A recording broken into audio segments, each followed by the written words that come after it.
I sat at the breakfast table, sipping my coffee as the morning sunlight poured through the kitchen window. Across from me, Lisa flipped through the local paper, absent-mindedly stirring her tea. To my right, Emily scrolled through her phone, her face set in that familiar, indifferent expression. The only sounds in the room were the soft clinking of utensils and the occasional rustle of newspaper pages. 5 years of marriage, and our mornings had settled into a routine, one that felt both comfortable and strangely fragile. Lisa had been through hell before I met her. Her divorce from Jason was a disaster, a chaotic mess she barely crawled out of after he was arrested for beating her during one of his drunken rages. The scars he left weren't just physical.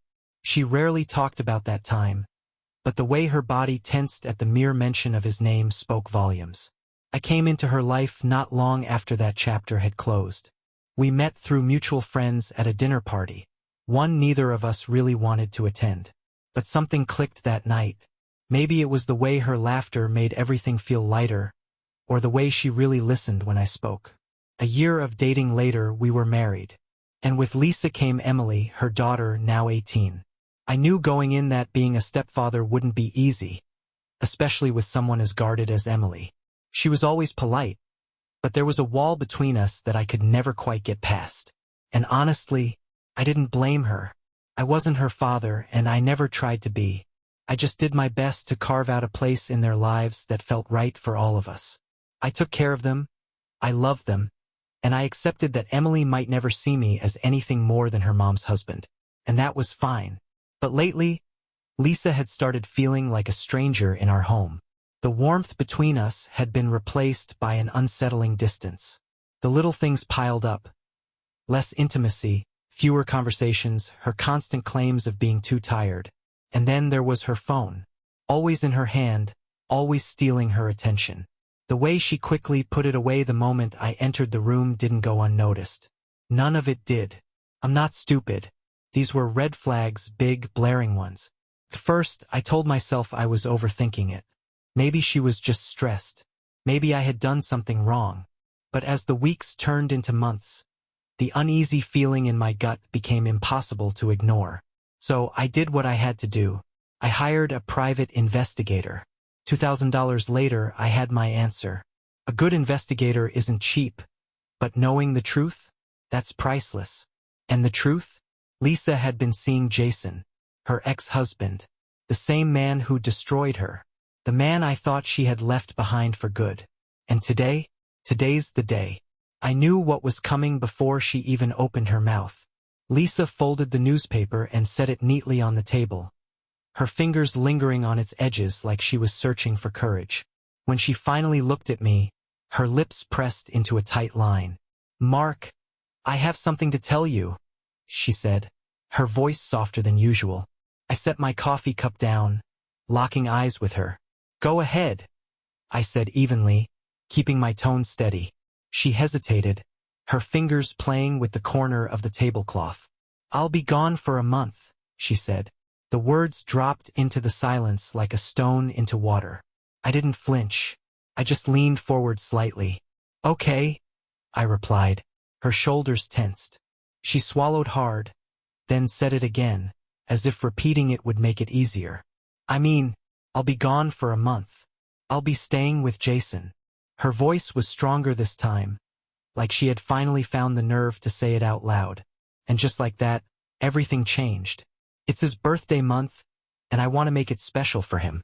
I leaned back in my chair, letting the weight of her words settle. My expression didn't change, but I could feel the heat rising in my chest. Still, I forced myself to keep my tone even as I replied. "So," I began, my voice laced with quiet intensity. "What exactly will you be doing there? Cleaning his house, cooking his meals, and sleeping with him? Can't he afford to hire someone for that? Why does my legally wedded wife have to play housemaid and mistress?" I sipped my coffee, keeping my emotions in check. Lisa's eyes widened, and she shot back. "What the hell are you talking about? I'm not a maid, and I'm certainly not a hooker." "Oh," I set my cup down, my movements slow and deliberate. "Then what do you call it?" "I'll be there like his wife," she said firmly. I exhaled sharply, shaking my head. But you're married to me. Tell me, would whatever you're planning to do with him not count as cheating? Would it not be betraying our marriage? She didn't even hesitate. She met my gaze head-on and said, "No, because I told you about it. So, it's not cheating." I let out a slow, incredulous laugh, nodding as the absurdity of her logic settled in. "All right," I said, my voice calm. "Then tell me, what exactly do you expect me to do? Just sit here for 30 days while my wife plays house with another man?" Her frustration finally boiled over. "Oh, come on, Mark," she snapped, exasperated. "I have certain desires. Needs that only Jason can fulfill." I didn't miss a beat. "You mean like tying you to a bed and flogging you with a whip?" Her face flickered with something. Shock, maybe, or the realization that I knew more than she thought I did. I had seen the messages, the videos. Those images were burned into my mind, things I could never unsee. But I kept my expression steady. "So," I continued, locking eyes with her, "you have your desires. What about mine? Do I get to take care of mine?" Lisa's irritation flared. She threw her hands up. "Fine. Do whatever you want. But when I come back, you'll go right back to being a faithful husband." I leaned forward, my voice cold and deliberate. "And what if my desires aren't satisfied in 30 days? What if I find something better? Something that makes me not want to come back to you? Would that be fine with you?" Her face twisted in annoyance, but before she could speak, I turned to Emily. She had been silently watching our exchange, her expression unreadable. "What do you think, Emily?" I asked, keeping my voice steady but sharp. "Should your mother risk her marriage for a month with her new lover?" She didn't even blink. Instead, she smirked, her eyes gleaming with defiance. "She has needs and desires," she said. "You don't own her. She's not your slave. She's free to drink from any watering hole she wants." Her words hit like a slap, not just because of what she said, but because of how she said it. There was no hesitation, no reluctance, just pure, smug confidence. And in that moment it was crystal clear.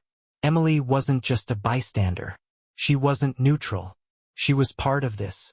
I could see it in her eyes, hear it in the way she spoke. She was involved, and I knew the full truth. Emily was going to Jason's house too. The thought twisted something deep in my gut, but I kept my face composed. I raised both hands in a small gesture of surrender. "Since this is what you both want, I won't stand in the way." Lisa's lips curled into a satisfied smile. She thought she had won. But I wasn't done.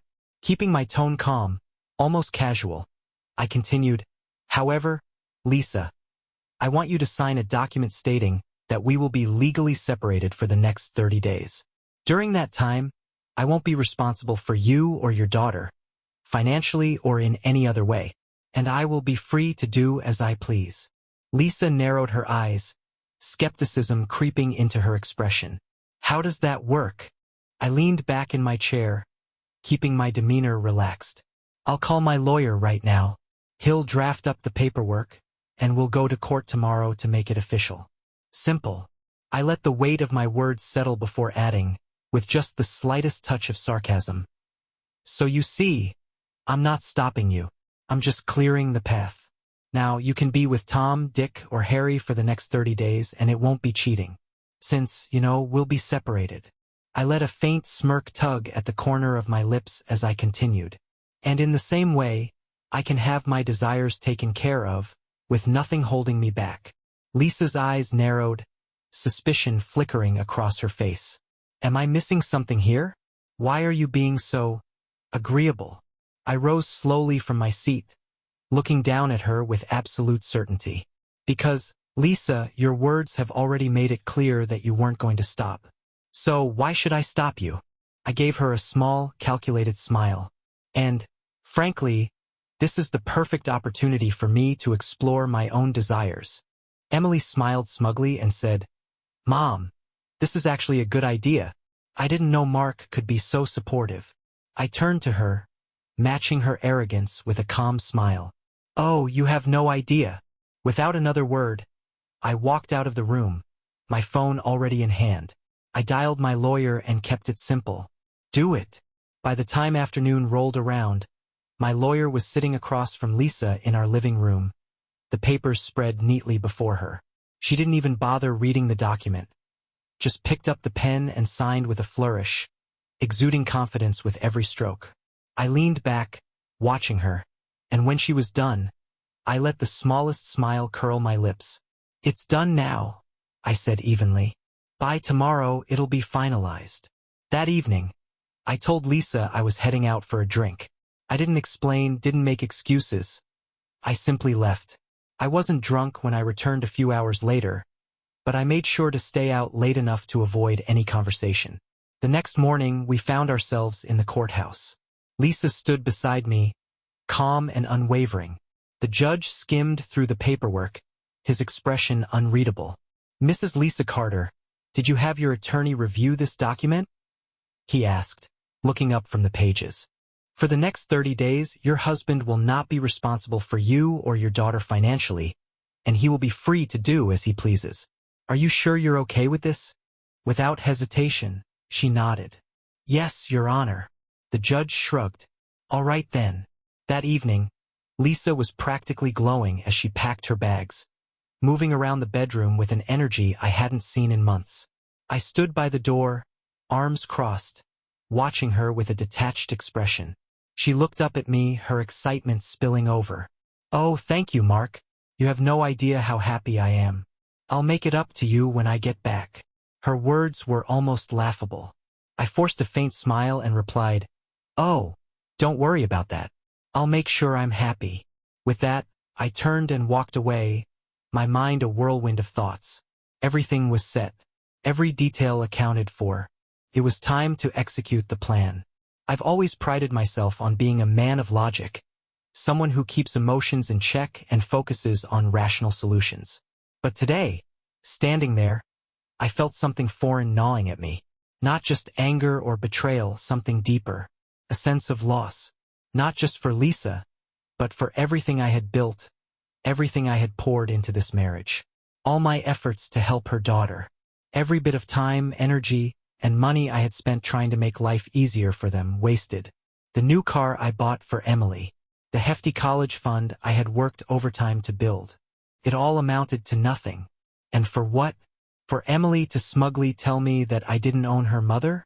Well, that's fine, because Newton's third law still applies. For every action, there is an equal and opposite reaction. And now it was my turn. That evening, Lisa and Emily left to be with Jason. I made sure to wave goodbye. They deserved to see it. Once they were out of sight, I walked to the kitchen, grabbed a bottle of Jack Daniels from the cabinet, and poured myself a drink. I added a few ice cubes and took a slow sip, letting the warmth slide down my throat. At least this was familiar. Then, I picked up my phone and made the call. It's all done, I said, my voice steady. Let's start the show. The next morning, I woke up with a clear plan. First on the chopping block, the car I had bought for Emily. A Honda. She had loved it when she first saw it, though she had grumbled about the color. Said it wasn't her favorite. Well, tough luck. She could pick whatever color she wanted for her next car. And hopefully her father, Jason, could buy it for her. Next, I turned my attention to Lisa's car, the one she adored. She had flaunted it like it was a badge of honor, like it was the best thing I had ever done for her. Well, that was about to change. Well, too bad. Lisa never once appreciated the man who worked tirelessly to give her everything she wanted. Now, for the next 30 days, Jason could figure out her transportation. I wasn't going to be the one providing that comfort anymore. As for the house, it was too big for them anyway. I'd heard them complain about it for years, how they wanted something smaller, cozier, more like the house Jason had. Well, now they had exactly that. Might as well make it permanent. It's not like they'd be coming back to this house anytime soon. By the end of the day, I had what I needed, $2 million in my hands. Or more accurately, in my offshore account. No more sacrifices. Now I could finally do what I wanted, without anyone holding me back. 3 days passed, and the silence was almost peaceful. Then the phone rang. It was Lisa.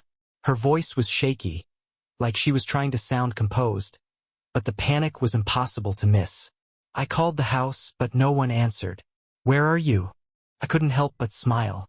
The irony was delicious. I picked up my drink, took a slow sip, and without missing a beat, replied, "Taking care of my desires." And then I ended the call. That evening, my phone wouldn't stop buzzing. First, it was Lisa, then Emily, over and over. They were furious, probably frantic. I could guess why. By now, they must have gotten the bank notifications. The joint account? Empty. The college fund? Gone. I could almost hear their shock through the phone, the realization hitting them like a freight train. But really, how was I supposed to take care of my desires when all my money was tied up in accounts meant for them?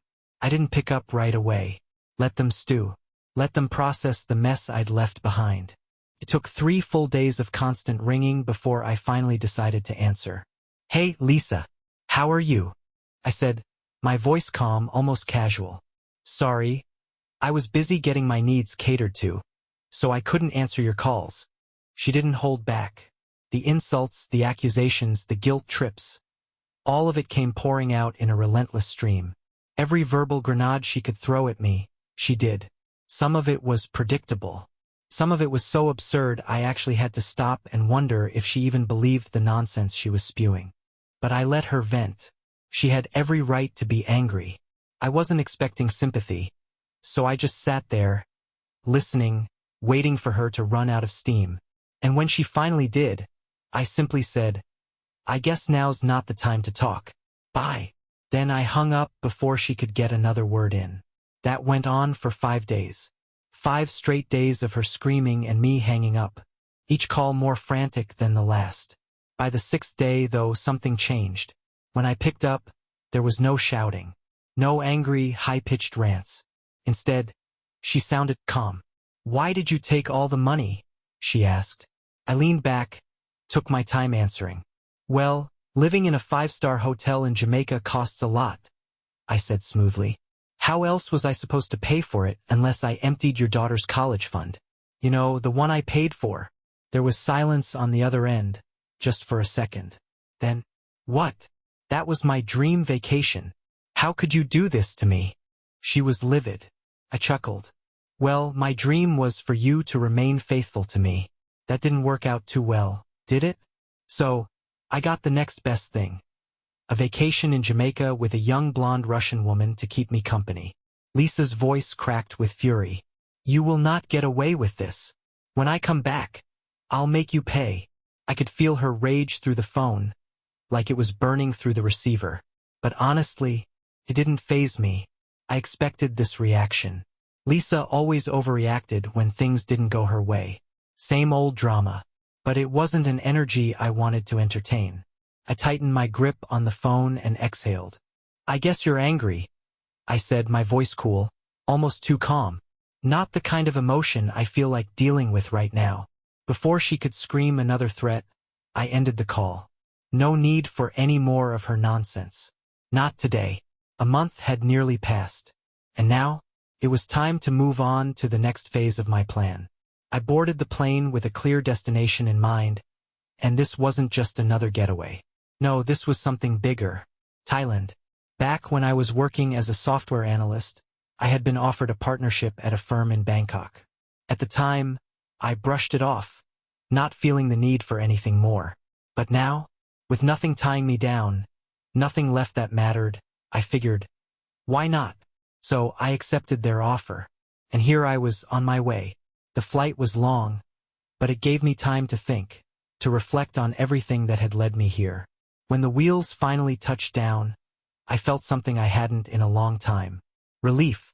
I had made my choice. I had moved on. After landing in Bangkok, I switched on my phone and immediately called my lawyer. "She's coming back today. Make sure she gets my gift." It was time for everything to unfold. Later that evening, Lisa and Emily returned home, or what they used to call home. I could almost picture the looks on their faces when they saw what was waiting for them. At the door, a man was already standing, waiting.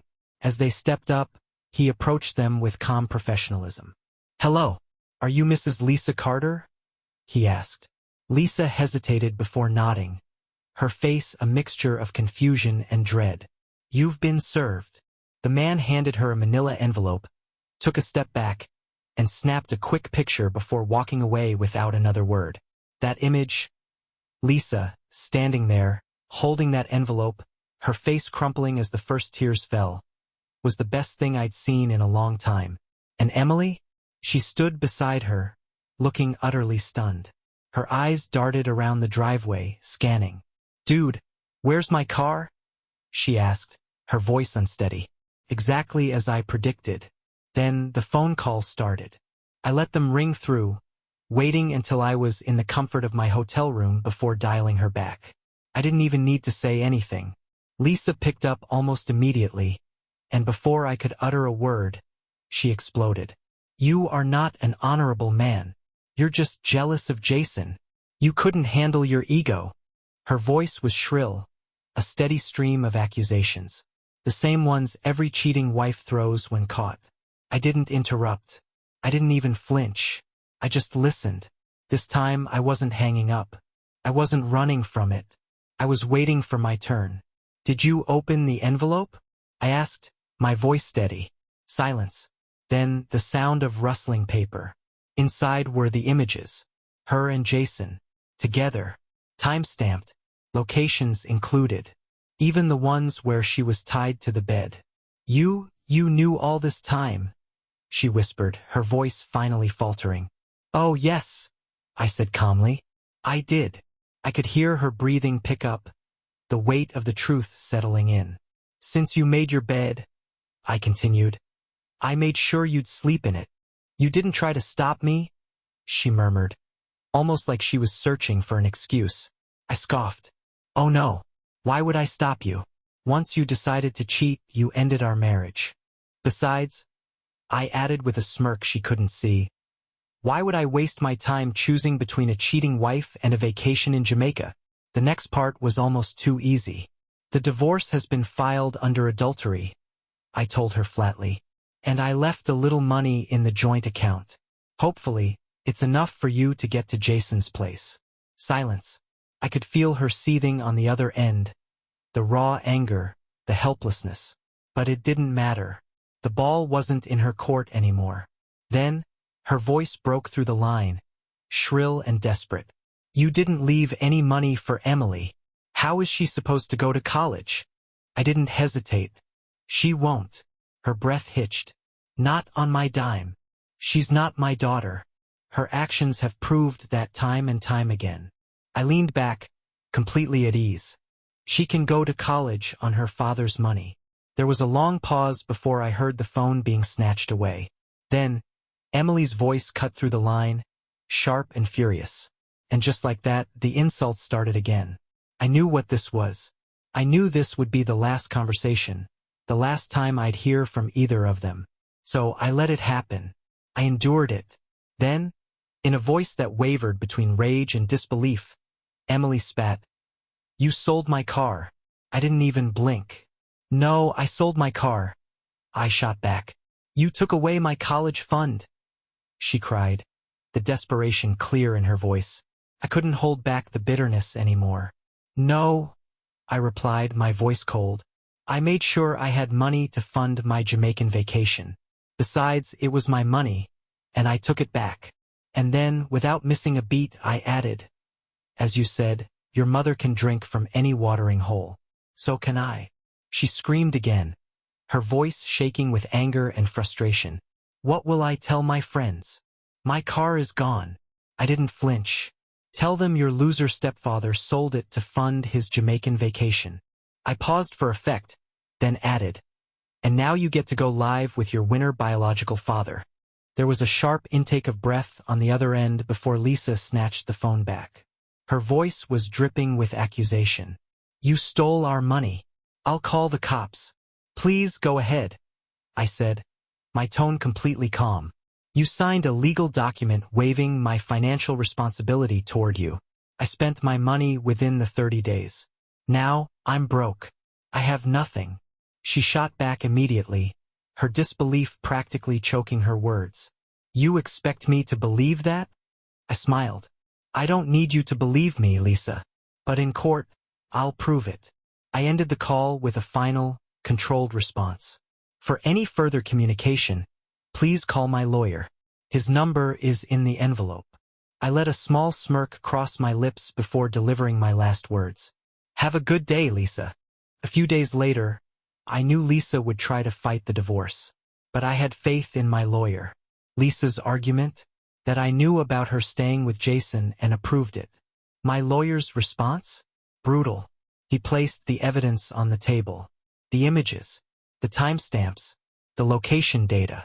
All of it dated before the supposed 30-day agreement. Then he turned to the judge and laid it all out. Your Honor, the fact that Mrs. Carter was already sleeping with Mr. Parker before the agreed 30-day period constitutes cheating. My client was not aware of this infidelity, nor did he approve of it. The claim that my client knew beforehand and consented to his wife cheating with her ex-husband is false. She lied. She broke the trust of her husband. Then my lawyer smoothly pivoted to the financials. He presented the receipts, the invoices, everything. Every dollar had been legitimately spent, vacations in Jamaica, the Cayman Islands. And, of course, the legally binding contract Lisa had signed waiving my financial responsibility during those 30 days. The judge wasn't naive. He knew this entire situation reeked of manipulation and deceit. But his hands were tied. The paperwork was ironclad. Everything had been filed correctly. There was nothing he could do. All he could do was settle the remaining assets properly. That's when Lisa's lawyer, clearly desperate, tried one last Hail Mary. Child support. But my lawyer shut that down instantly.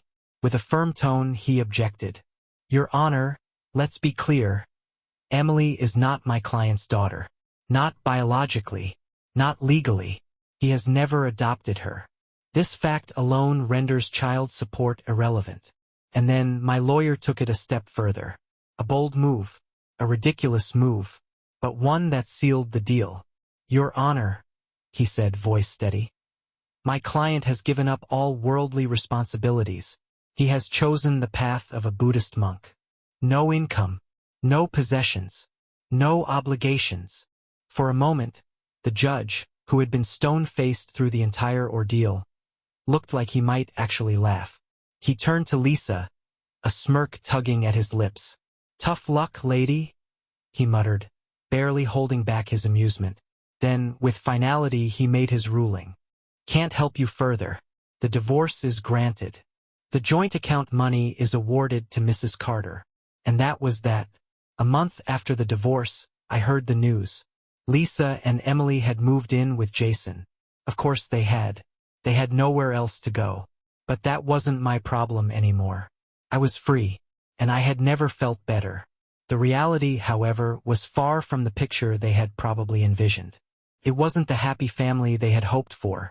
In fact, it was nothing more than a repeat of the toxic, abusive cycle Lisa had spent years trying to escape.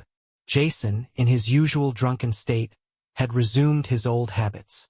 The beatings started again, just like before. But I guess Lisa liked it rough. And Emily? She was nothing more than a silent witness. Powerless, watching it all unfold, unable to do anything about it. Lisa couldn't leave him. She had nowhere to go. No support system left. She was stuck. Trapped in the very nightmare I had once rescued her from. And now, she had no savior. Emily? She now had to walk to school. Or take the bus. No more luxuries. No more easy rides. The comfort they had once enjoyed? Gone. As for Jason, my revenge was never meant to be violent. It didn't have to be. It was simple. I gave him exactly what he wanted. Now he had to feed and take care of his new family. His wife for 30 days and her daughter. Let him deal with the consequences of his own choices. Let him face the mess he had created. I had simply given him exactly what he desired. But it came with a price. Because sometimes you need to be careful about what you wish for. You just might get it. Thank you for watching. Don't forget to subscribe and like.